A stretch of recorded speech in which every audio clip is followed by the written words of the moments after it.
Gonna be a good show today, huh, Maddie? Wait, what?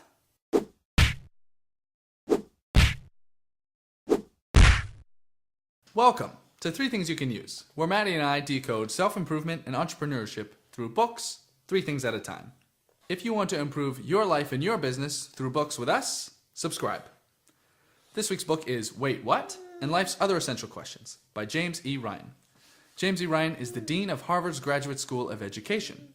And I couldn't introduce the book any better than he did, so I'll let him do it. These 5 questions are essential everyday staples of simple and profound conversations alike. Questions that are almost always useful, regardless of context.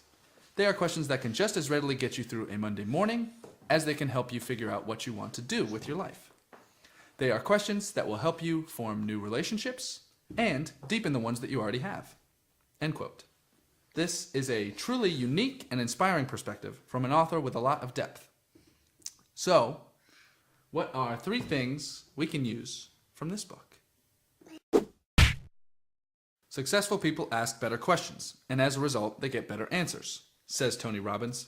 And James Ryan has come up with the essential questions of life. 5 questions. The first question, wait, what? Wait, what, at its core, is about seeking understanding. You can ask it in many different ways. You can be asking for elaboration. Wait, what? Indicating incredulity. Wait, what? Conveying suspicion or skepticism. Wait, what? Asking for clarification. Wait, what?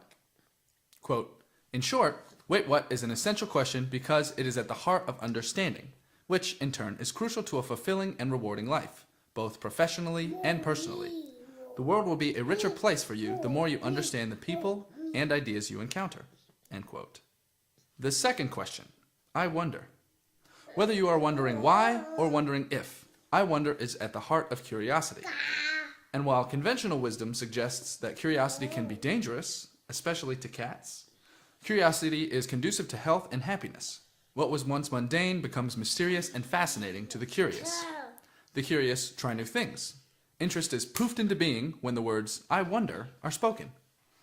If you fail to wonder, you risk missing out on the joys and possibilities you didn't even realize exist, that are sometimes closer than you could know. The third question, couldn't we at least? The question preceding all progress, couldn't we at least agree, is the start of all social progress, pushing back against polarization and extremism, getting past disagreement to form some consensus or find common ground. Couldn't we at least is a way to get started while at the same time acknowledging the path ahead may be hard or uncertain. As Mary Poppins says, a job begun is a job half done. And the fourth question, how can I help? The question at the base of all good relationships.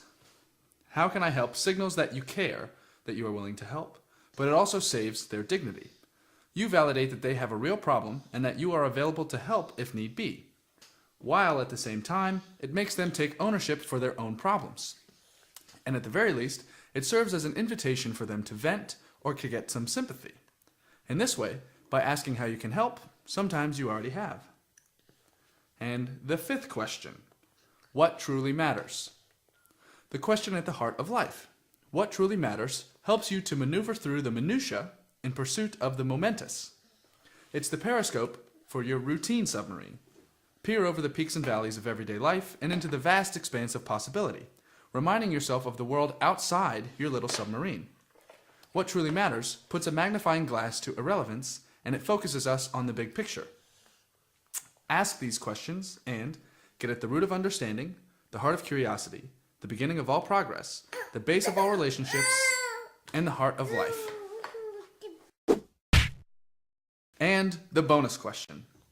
Taken from the poetry of Raymond Carver, this is a question you will ask yourself when you are at the end.